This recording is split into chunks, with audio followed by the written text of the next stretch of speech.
जालिमों, मोदी आ रहा है। भारतीय हुकूमत का ये इकदाम एक ऐसे वक्त में सामने आया है जब चंद हफ्तों बाद भारत में इंतखाबात होने जा रहे हैं। Not a big thing but मंगवा लो, बिकॉज ये भारत ने आपको नहीं कहा कि आप बंद करें, आपने खुद बंद किया इस प्रोटेस्ट।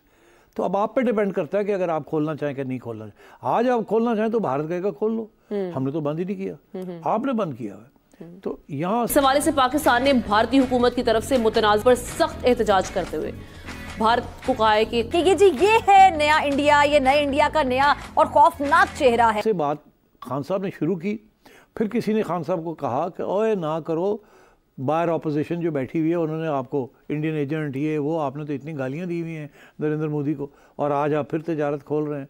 और वो लोग कहेंगे कश्मीर भूल गए हो तुसी, तो ये क्यों कर रहे हैं आप। तो खान साहब ने यू टर्न ले लिया। ठीक, हालांकि अनाउंसमेंट हमाद अजहर ने कर दी थी, कर चुके थे अखबार में कि हम करने लगे हैं इलेक्शन, क्योंकि इलेक्शन का आज उन्होंने डेट दी है अभी उन्होंने कि 7 फेजेस के अंदर इलेक्शन होंगे, अप्रैल से 19 अप्रैल से, और उसके बाद रिजल्ट निकलेंगे जून तक, 4 जून तक। जो सबसे बड़ी बात उसमें 6 हफ्ते की मैराथन होगी, बहुत बड़ी बात। 700 मिलियन लोग वोट डालेंगे, जो कि अमेरिका, रशिया और ईयू की आबादी के बराबर मैं समझता हूं। और सबसे बड़ी जो स्टेटमेंट है जो मैं समझूंगा, मेरे लिए मैं समझता था वेरी नाइस, राजीव कुमार हैं जो कि इलेक्शन कमीशन के इंचार्ज हैं। उन्होंने कहा कि हम जमहूरियत को हिंदुस्तान के हर कोने में ले जाएंगे। मैं समझता हूं बहुत बड़ी स्टेटमेंट उन्होंने दी है। बीजेपी टोटल सीटें 543 और बीजेपी ने 2019 में 303 सीटें जीती थी। 15 मिलियन इसके इलेक्शन के वर्कर होंगे। मैं समझता हूं कि जमहूरियत की, इतनी दुनिया की सबसे बड़ी जमहूरियत की एक जिंदा मिसाल है। और आज से कुछ दिन पहले ही इलेक्टोरल बॉन्ड का ऐलान किया था, वो भी मैं समझता हूं कि एक बहुत बड़ी अचीवमेंट है। कि उसके बाद क्योंकि उसकी सबसे बड़ी वजह ये थी 22,000 बॉन्ड थे उनके, और ट्रांसपेरेंसी के हवाले से 1262 डोनर थे, 12,000 करोड़ रुपीस, 1.5 बिलियन डॉलर जो था वो इकट्ठा किया गया। आधे से ज्यादा रकम है वो सिर्फ 20 लोगों ने दी, जिसमें सबसे ज्यादा खबरों के जो मरकज बने रहे हैं वो लॉटरी किंग हैं, जिनके बारे में कहा गया था सेंटियागो मार्टिन, जिनकी गेमिंग और हॉस्पिटैलिटी की ऑर्गेनाइजेशन है। वो इंटरनेशनल खबरों का भी निशाना बने रहे। लेकिन और उसके बारे में देखिए, आजकल फेक न्यूज भी बहुत ज्यादा है। सबसे ज्यादा बॉन्ड जो है वो बीजेपी, अल्टीमेटली वो रूलिंग पार्टी है, ये तो अंडरस्टूड था। लेकिन उसमें सबसे ज्यादा जो एलिगेशन यही लगाई गई है कि पैसा लोगों ने देकर फेवर्स ली हैं उसके हवाले से। लेकिन ये तो एक अंडरस्टूड सी बात है, कोई नॉन प्रॉफिट तो नहीं ना, ये जो भी होगा इन्फ्लुएंस के लिए लोग जो बॉन्ड खरीदते हैं। लेकिन इसमें जो खूबसूरती की बात है कि एटलीस्ट लोगों के सामने हर चीज स्याह सफेद मौजूद है। ये मैं समझता हूँ बहुत बड़ी अचीवमेंट है इसके हवाले से। मोदी साहब अपनी तीसरी टर्म इसको एंजॉय करेंगे। 73 साल एज होगी मोदी साहब की जब वो ये जीतेंगे। जवाहरलाल नेहरू जो कि इंडिपेंडेंस के हीरो थे, उन्होंने तीसरी दफा जो थी वो अपनी टर्म जीती थी। उसके बाद मोदी साहब एक दूसरे भारत के लीडर होंगे जो इतना कुछ कर पाएंगे।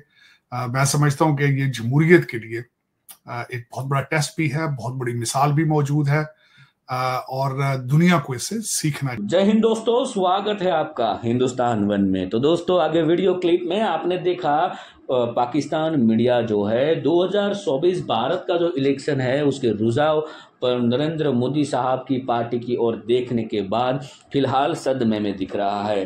दरअसल दोस्तों, प्रधानमंत्री नरेंद्र मोदी ने कहा कि वह हेडलाइन पर नहीं डेडलाइन पर काम करने वाले आदमी हैं। पीएम मोदी ने एक कार्यक्रम को संबोधित करते हुए यह बात कही थी।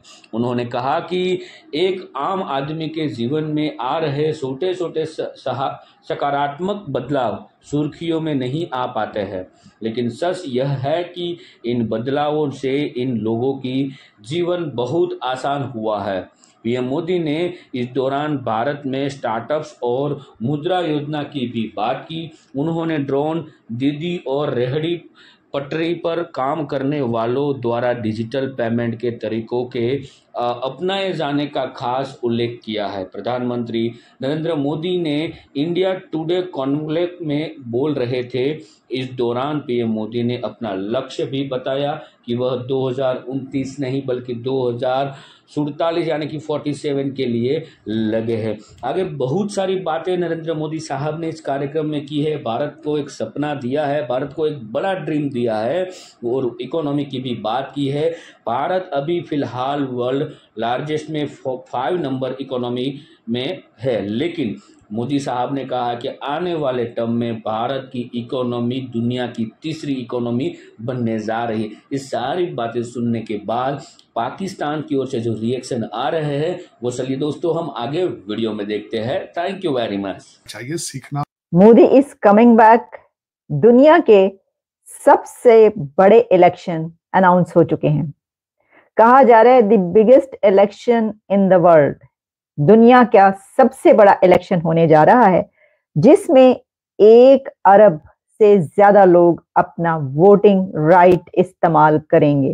1 बिलियन पीपल अपना हक राय दही इस्तेमाल करेंगे, जिसमें उनको जिसका दिल चाहेगा वो उसको वोट देगा और वोट के जरिए अपनी नई हुकूमत लाएगा। दुनिया की सबसे बड़ी डेमोक्रेसी, दुनिया की सबसे बड़ी पॉपुलेशन, दुनिया का सबसे बड़ा एक ऐसा कंट्री जिसकी आबादी सबसे ज्यादा हो चुकी है, उस कंट्री के लोग अब वोट करने जा रहे हैं, अपना वोट का राइट इस्तेमाल करने जा रहे हैं, जिसको इस वक्त पूरी दुनिया देख रही है। और आप देखिएगा कि इंडिया के इन इलेक्शंस में दुनिया इसको कैसे कवर करेगी और हर जगह पर सिर्फ एक ही चर्चा होगा और वो चर्चा होगा इंडिया के इलेक्शंस का।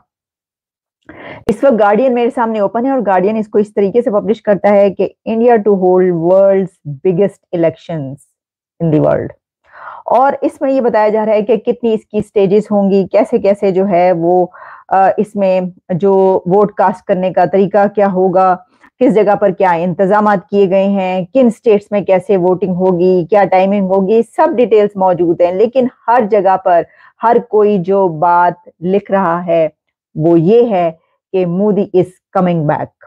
इन इलेक्शंस में कोई माइका लाल मोदी को रोक नहीं सकता एक बार फिर इक्तदार में आने से, और इसकी वजह ये है, इसकी वजह ये बताई जा रही है कि नरेंद्र मोदी अपने कंट्री को अपने इक्तदार में, अपने अदवार में उस जगह पर ले गया है जहां पर कोई तसव्वुर भी नहीं कर सकता था। तो जनाब वो जो मैं कहा करती हूँ कि जालिमों मोदी आ रहा है, तो जालिमों मोदी बस समझो आ ही चुका है। इसकी वजह यह है कि इंडिया के प्राइम मिनिस्टर नरेंद्र मोदी साहब ने एक जगह पर वो बात कर रहे थे इंडिया कॉन्क्लेव 2024, और उसमें उन्होंने बात करते हुए ये कहा है कि he is coming back, I am coming back. लोग तो कह ही रहे हैं, दुनिया तो कह ही रही है, लेकिन नरेंद्र मोदी साहब ने खुद भी ये कहा है कि जालिमों मैं आ रहा हूं। किसी ने ये कहा कि कहीं जाहिलों में आ रहा हूं, नहीं जनाब, हम ये क्यों कहें किसी को, हम तो कहेंगे वो मैंने आपको बताया था कि ये मैं क्यों इस्तेमाल किया करती हूँ, और बड़ा मेरा ये एक जो सेंटेंस है ये फिक्रा पॉपुलर हो गया है और इस पे बड़े लोग पसंद करते हैं कि जालिमों मोदी आ रहा है। तो देखिए जनाब, हम आपको बताते हैं कि उन्होंने इस बात पे क्या कहा है, और एक और बड़ी मजे की जो उन्होंने बात की वो भी मैं आपके सामने रखूंगी कि क्या कहा है। लेकिन सबसे पहले मैं आपको ये बताती हूँ कि जो बात ये कही जा रही है कि वो इंडिया को 3rd लार्जेस्ट कंट्री, तीसरी बड़ी ताकत दुनिया में बनाने जा रहे हैं अपने इस टर्म में, तो ये बात अब उन्होंने खुद भी कही है।